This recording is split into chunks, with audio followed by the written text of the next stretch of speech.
Maitim ah. Naku po. Bad ka. Nako. Ngiyaw ka pa ng ngiyaw. Nako. Diyos ko. Dito na nga lang ako, di ko aalis. Huwag kayo iiyak.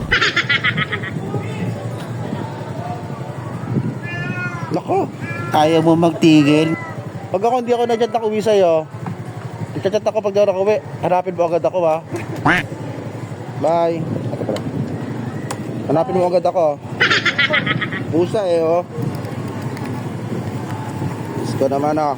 Swerte ko sa'yo. O yan guys, samahan nyo ako. Kung suswertein ba ako o mamalasin sa biyahe ko pa uwi. Lang yung pusang itim yan. Medyo may kaba ha. Dito guys, palabas pa lang ako. Kakatapos ko palang i-drop yung asawa ko sa kanyang work. Na di naman alam kung saan ang galing. Wala lang, naikwento ko lang. So, ayun na nga. Alam nyo naman ang mga pamahiin ng mga matatanda. Pag may nakasalubong kang itim na pusa, baka kung anong mangyari. Huwag naman sana. Bato-bato sa langit. Charas! Kaya ano pa guys, samahan nyo ako. Tingnan natin kung ano ang magiging ganap sa pag-uwi ko.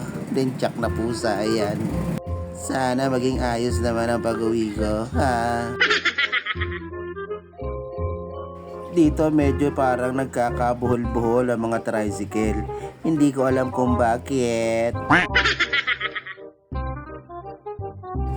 Ay basta, sundan nyo na lang.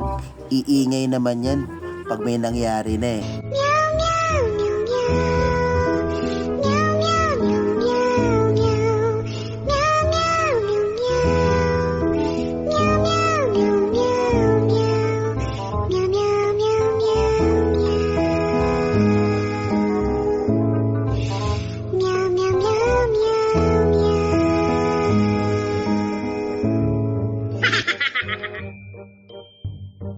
Dito guys, habang binabaybay ko ang palabas ng Towerville 6, Towerville, ay sus, Towerville 6 sa may gaya-gaya. Sana all. Sakay pa rin tayo ng ating pambansang motor na si Elsa. Hindi pa rin maiwasang isipin yung itim na pusa. Oh my god, nakakainis na. Dito susubukan kong umovertake. Bahala na.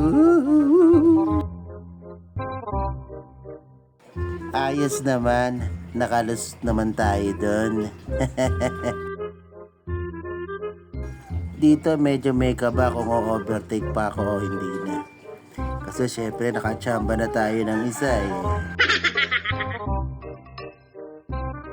Pero nagbabaka sakali pa rin ako ang luwag ng daan eh. Pero hindi. May kaba. At ayun, pasilip-silip pa nga.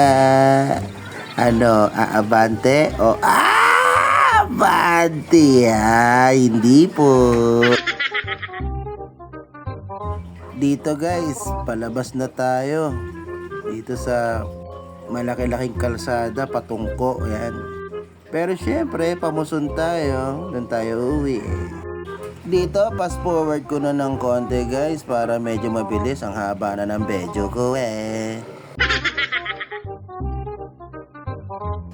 Kala ko dito sa tagpo na to, magiging kalmado lang ang biyahe. Kahit sinubukan kong maging defensive driver.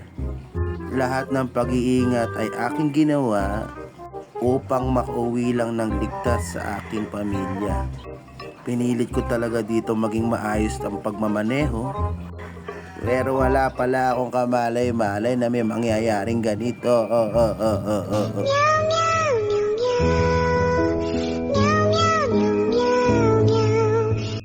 Ayun na nga.